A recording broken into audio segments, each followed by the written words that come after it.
আশা করছি তোমরা স্ক্রিনটা দেখতে পাচ্ছ, তাই তো? একটু হাত তুলে রেসপন্স করো। দোয়ারবাসিনী গার্লস স্কুলের অ্যাটেন্ডেন্স দেখছি অনেকটাই কম রয়েছে। বোড়াই বালিকা বিদ্যা মন্দির, নসিপুরাম। দেখতে পাচ্ছ স্ক্রিনটা? Anyone please?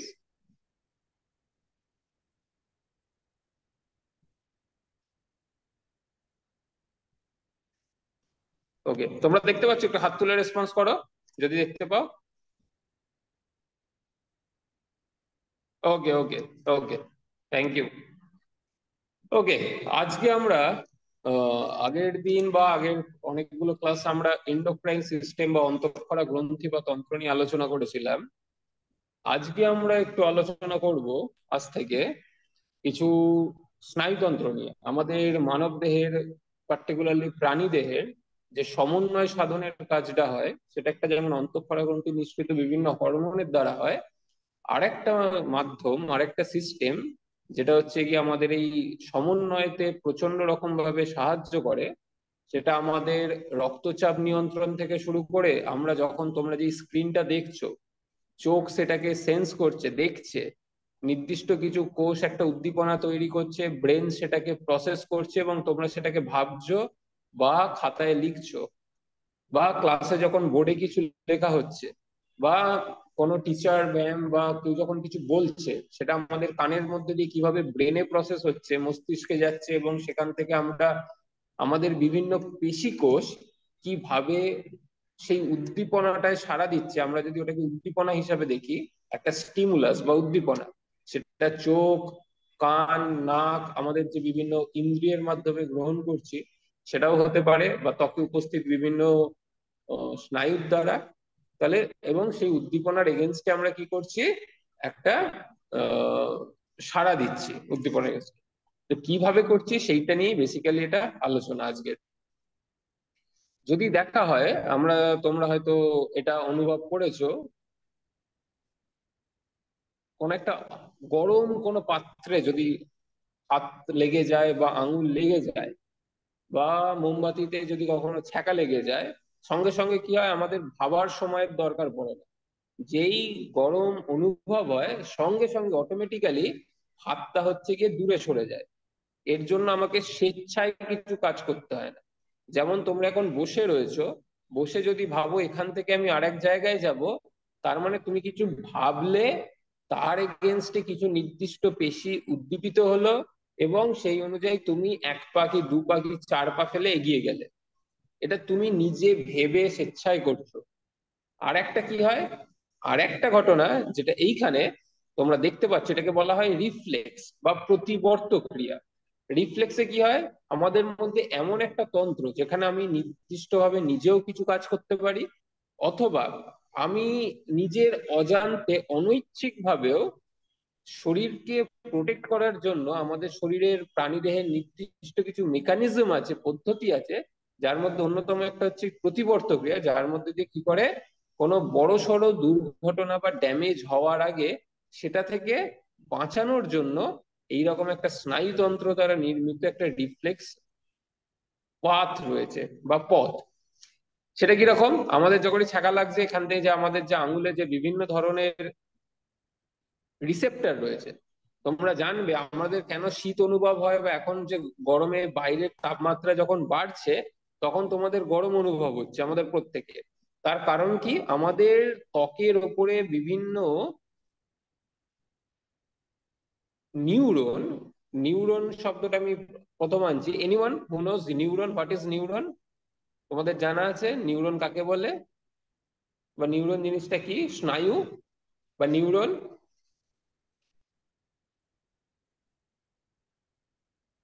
মানে স্নায়ু কোষ বা নিউরন। এনিওয়ান?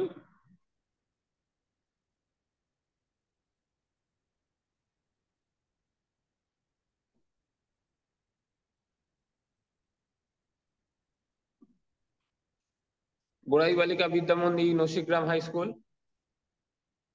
দুয়ারবাসিনী গার্লস।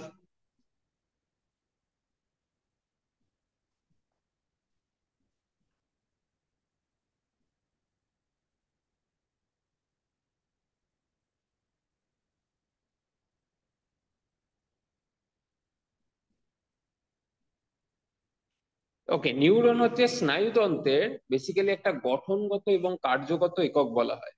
মানে স্নায়ু কোষ বেসিক্যালি একটা নিউরন, তার বিভিন্ন অংশ রয়েছে, সেগুলো নিয়ে আমরা আলোচনা করব। সেই নিউরন বা যেটা স্নায়ুতন্ত্রের আমাদের একটা গঠনগত এবং কার্যগত একক, সেটা অনেকটা সুতোর মতো চিন্তা করতে পারে, যেমন এখানে দেখতে পাচ্ছ। সেই বিভিন্ন নিউরনের কিছু এন্ডিং আমাদের ত্বকের উপরে থাকে।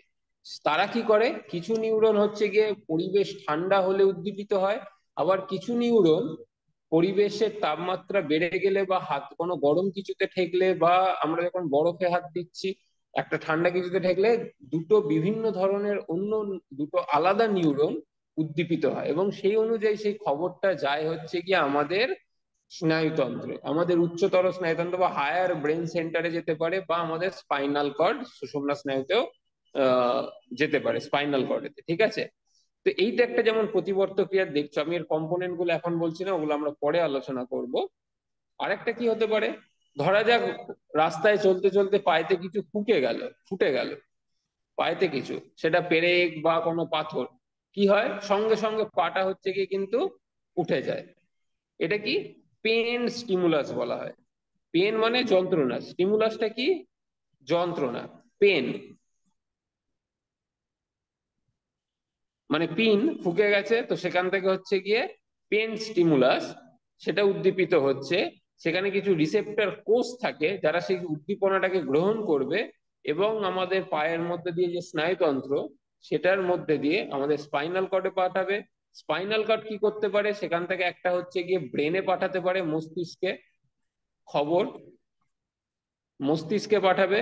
আর তার সাথে ইমিডিয়েট সেটাকে অ্যাকশন হিসাবে কি নেবে, অ্যাকশন হিসাবে পায়ের নির্দিষ্ট কিছু পেশিকে উদ্দীপিত করবে স্নায়ুতন্ত্রের দ্বারা। আমাদের কাফকে, পায়ের এখানে যে পেশি রয়েছে কাফ মাসেল, কাফকে উদ্দীপিত করবে, আমাদের থাই পেশিগুলোকে উদ্দীপিত করবে, এবং করে কি করবে, এমন সংকোচন ঘটাবে যে পাটা এখান থেকে পিনের ওপর থেকে উঠে যাবে। তো এই যে ইমিডিয়েট কাজটা করার জন্য আমাদের যে সংযোগ স্থাপন, সেটা কারা করে, স্নায়ুতন্ত্র করে। এটা হরমোনের সাথে, তাহলে এই যে অন্তঃক্ষরা তন্ত্রের সাথে স্নায়ুতন্ত্রের পার্থক্যটা কোথায় হচ্ছে তাহলে, স্নায়ুতন্ত্র খুব তাড়াতাড়ি ফাস্ট অ্যাকশন নিতে পারে।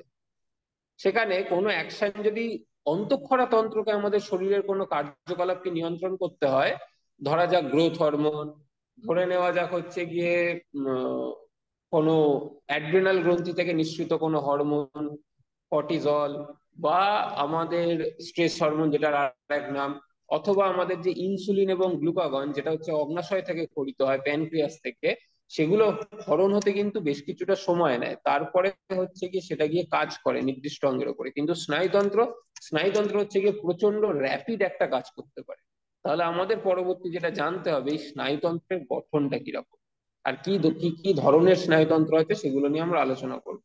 কিন্তু আজকে প্রথম যেটা আলোচনা করব, স্নায়ুতন্ত্রের অন্যতম একটা যে এলিমেন্ট, সেটা হচ্ছে গিয়ে স্নায়ু কোষ বা নিউরনের গঠন নিয়ে।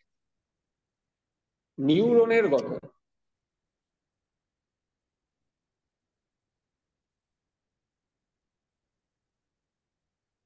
নিউরন, স্নায়ু কোষ তোমরা যেমন ডান দিকের ছবিটাতে দেখতে পাচ্ছ, স্নায়ু কোষ অনেকটা বেশ কিছু কম্পোনেন্ট নিয়ে তৈরি। তার মধ্যে অন্যতম হচ্ছে তার একটি কোষ দেহ থাকবে। এক নম্বর হচ্ছে কোষ দেহ, তার কিছু ডেনড্রন থাকবে কোষ দেহের সাথে যুক্ত, এবং কোষ দেহের জন্য সাথে যুক্ত একটা অ্যাক্সন থাকবে, অ্যাক্সন পোর্শন। ঠিক আছে? এই তিনটে অংশ নিয়ে হচ্ছে গিয়ে বড় করে যদি দেখা হয়, প্রধানত হচ্ছে গিয়ে স্নায়ুতন্ত্রের স্নায়ু কোষের গঠন যদি দেখা হয়, এই তিনটে অংশ থাকে। এবারে কোষ দেহের মধ্যে কি থাকে, এমনি একটা সাধারণ কোষের মধ্যে যেমন বিভিন্ন ধরনের অঙ্গাণুর দরকার পড়ে, ঠিক একই রকম ভাবে কোষের মধ্যে নিউক্লিয়াস থাকে, তাছাড়া মাইটোকন্ড্রিয়া থাকে। এখানে ছবিতে দেখছো না, বা তোমরা হয়তো পড়েছো বা জানো, নিউক্লিয়াস, মাইটোকন্ড্রিয়া, এই ধরনের যে কোষ অঙ্গাণুগুলো, গলগি বডি, এই ধরনের অঙ্গাণু কিন্তু হচ্ছে গিয়ে এর মধ্যে থাকে। ঠিক আছে? কোষের মধ্যে আরেকটা কি হয়, এই যে এবারে গুরুত্বপূর্ণ যেটা, সেটা হচ্ছে কি অ্যাক্সন। এই অ্যাক্সনটার বিভিন্ন অংশ আছে। একদম কোষ দেহ থেকে অ্যাক্সনের যে জয়েন্ট পোর্শনটা যেখানে যুক্ত হচ্ছে, বা যে পোর্শনটা থেকে স্টার্ট হচ্ছে অ্যাক্সন, সেই অংশটাকে বলা হয় অ্যাক্সন হিলক, হিলক রিজিয়ন, অ্যাক্সনের হিলক। আর কি হয়, মাইলিন থাকে। স্যার, একটা কথা বলতে পারি? হ্যাঁ প্লিজ।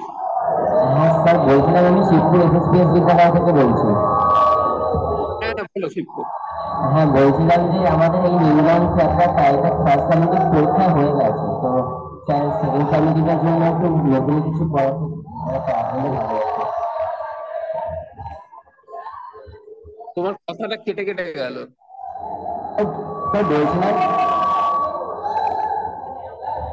বলছিলাম, এই নিউরনটা হয়ে গেছে আমাদের ফার্স্ট সামিটিভ পরীক্ষা, সেকেন্ড সামিটিভে ও আচ্ছা, কবে হয়েছে বলো? পড়ালে ভালো হতো। আচ্ছা, তোমাদের এই এতে কি রয়েছে তাহলে? সেকেন্ড সামিটিভে সেকেন্ড চ্যাপ্টারে জনন থেকে রয়েছে, যেমন আগে একটু ফার্স্ট সামিটিভে হয়ে গিয়েছিল। আচ্ছা, কোষ বিভাজন সেকেন্ড চ্যাপ্টার ওইগুলো রয়েছে। হ্যাঁ স্যার। আচ্ছা ওকে, ঠিক আছে। ইমিডিয়েটলি হয়েছে এখন তো। আবার তোমাদের সামনে মাধ্যমিকও রয়েছে। আজকের মতো আমরা হচ্ছে কি নিউরনটা নিয়ে বেসিক্যালি প্রিলিমিনারি আলোচনাগুলো করে নিই। তারপরে নেক্সট দিন থেকে আমরা কোর্স শুরু করবো। কোর্স বিভাজন হয়নি তাই তো? হয়ে গেছে। হ্যাঁ, ঠিক আছে। হ্যালো, অন্য একটা স্কুলে বলতে পারো কোর্স বিভাজন কি তোমাদের হয়ে গেছে?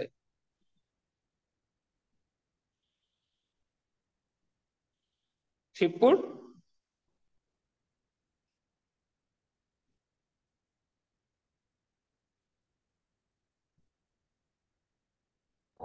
হ্যালো, হ্যাঁ স্যার। কোর্স বিভাজন হয়ে গেছে? হ্যাঁ, না না আমি পরিষ্কার শুনতে পাচ্ছি না, একটু যদি মেসেজেও টাইপ করে দাও।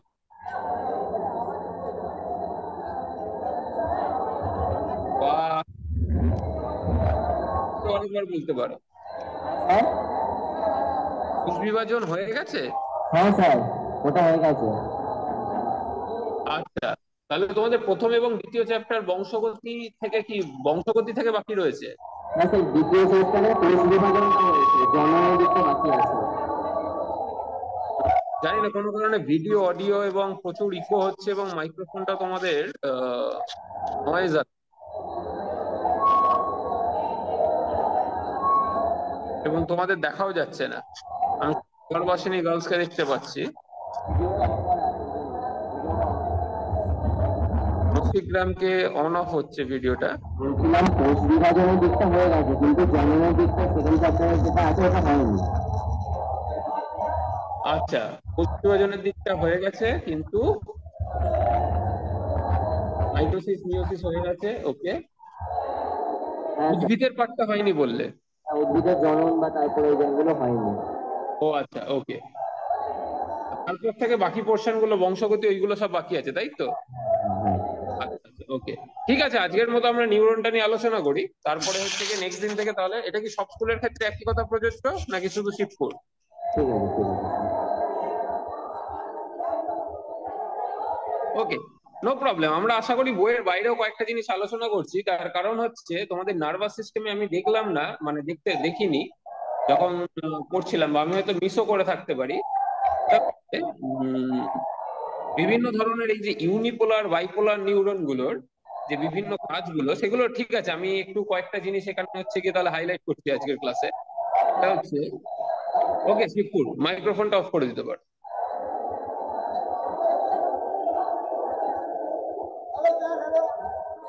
শিবপুর মাইক্রোফোনটা অফ করে দিতে পারো।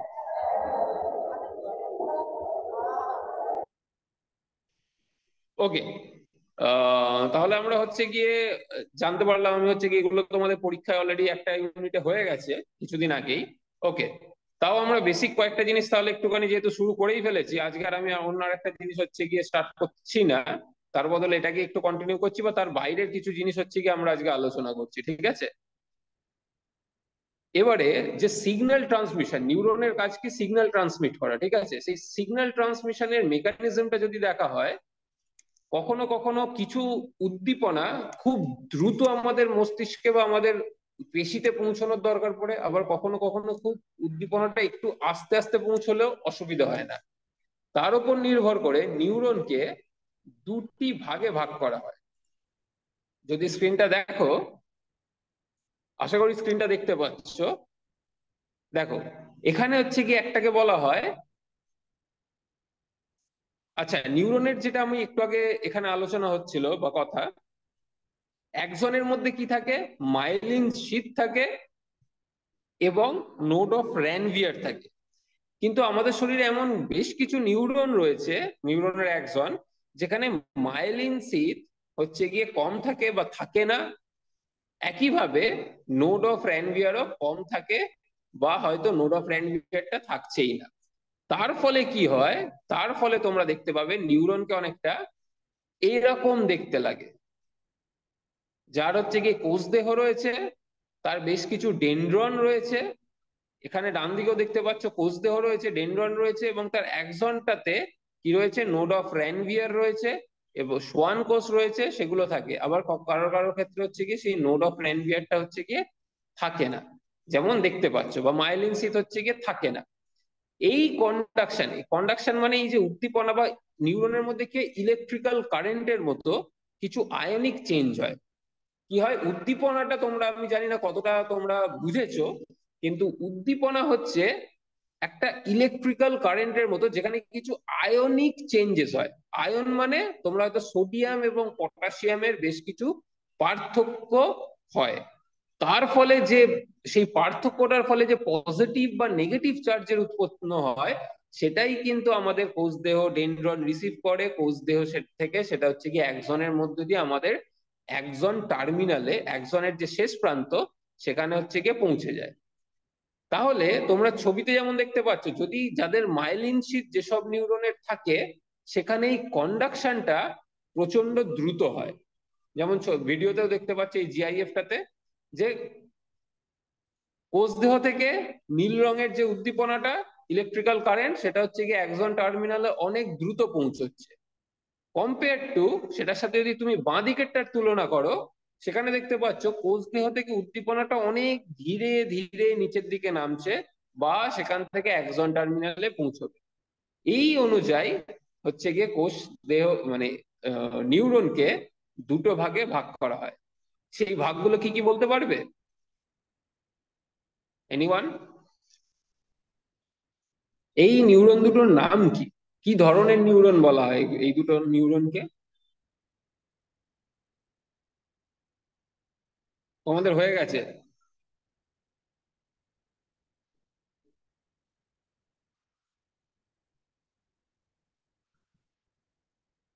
আচ্ছা, আমি একটা বেসিক কোশ্চেন করছি। আহ দোয়ারবাসিনী গার্লস হাই স্কুল, যদি আমাদের প্রতিবর্ত ক্রিয়ায়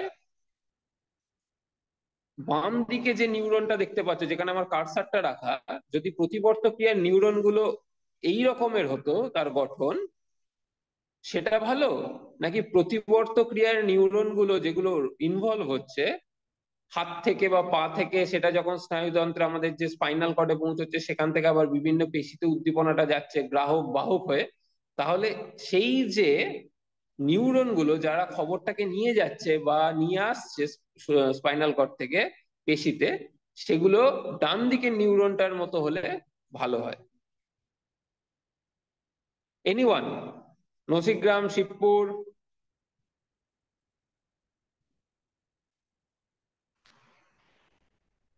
কোনটা হলে ভালো? বা সিঁথি রামকৃষ্ণ বিদ্যা মন্দির? প্রতিবর্ত ক্রিয়ায় যে নিউরন, যে স্নায়ু কোষগুলো ইনভলভ থাকে, সেটা কোন ধরনের স্নায়ু কোষ হলে ভালো, বা কোন ধরনের স্নায়ু কোষ থাকে? বাম দিকে যেটা দেখা যাচ্ছে সেটার মতো, না ডান দিকে যেটা দেখা যাচ্ছে সেইটার মতো, যেটা মাইলিন শীত রয়েছে নাকি যেটাতে মাইলিন শীত নেই? এনিওয়ান?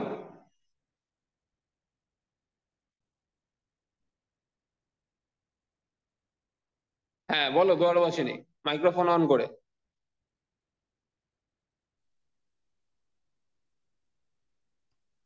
স্যার ডান দিকেরটা। ডান দিকেরটা মানে যেটাতে মাইলিন শীত রয়েছে? হ্যাঁ স্যার।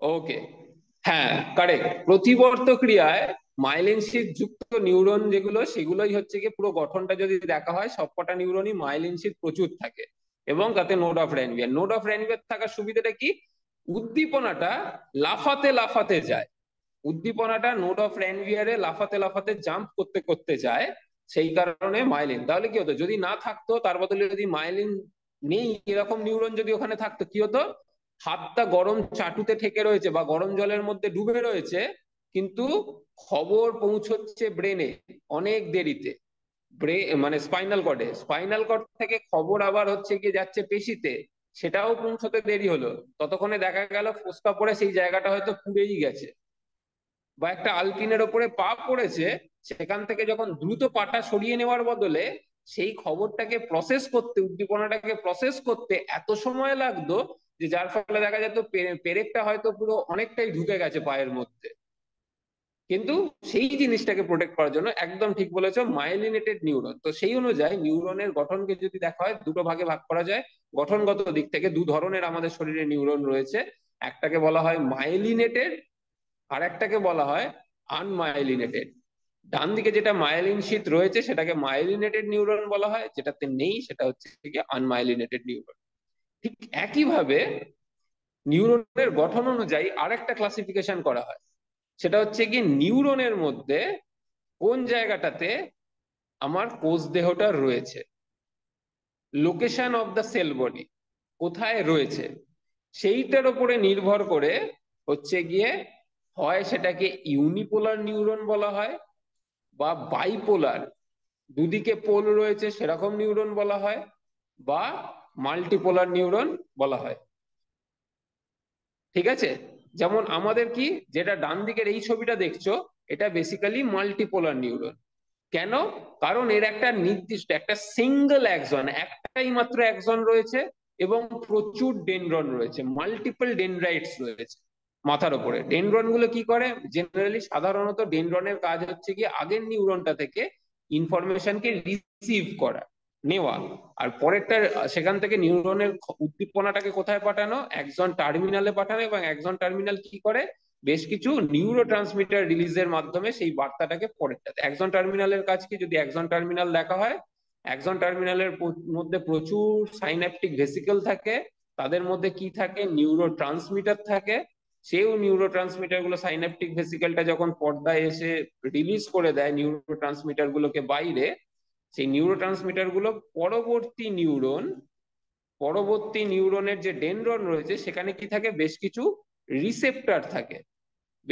রিসেপ্টর থাকে, সেই রিসেপ্টর গুলোর ওপরে সেই নিউরো ট্রান্সমিটার গুলো এসে বসে যায়, যুক্ত হয়, এবং সেইভাবে কি হয়, এর মধ্যে ইলেকট্রিক্যাল কারেন্টটা চলে আসে পরবর্তী নিউরনটা।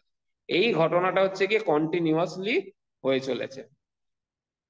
ওকে, তাহলে কি এখানে দেখো কোষ দেহের দুদিকে একটা, এখানেও এদিকে কিছুটা পোর্শন অ্যাক্সন রয়েছে, এদিকেও কিছুটা পোর্শন অ্যাক্সন রয়েছে, তাহলে দুটো প্রসেস থাকে separated by the cell body. কোষ দেহ দিয়ে দুটো প্রসেস আলাদা করা থাকে, এটাকে মেনলি বাইপোলার নিউরন।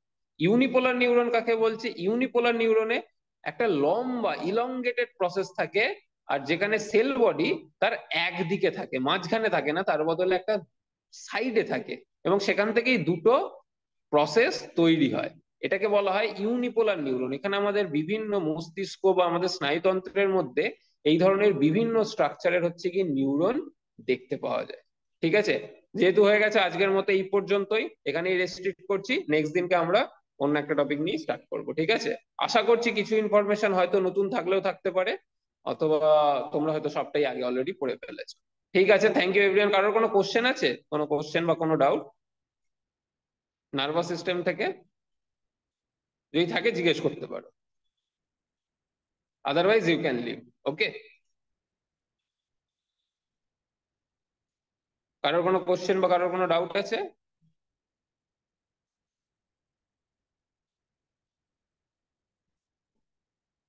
আশা করছি নেই। আমি স্যার বা ম্যাডামদেরকে রিকোয়েস্ট করবো, বা যিনি কোঅর্ডিনেটর রয়েছেন, একটুখানি বিবেক দি স্যার অ্যাটেন্ডেন্সটা দিয়ে দিতে। তো thank you all of you, see you in the next class. Okay, bye by.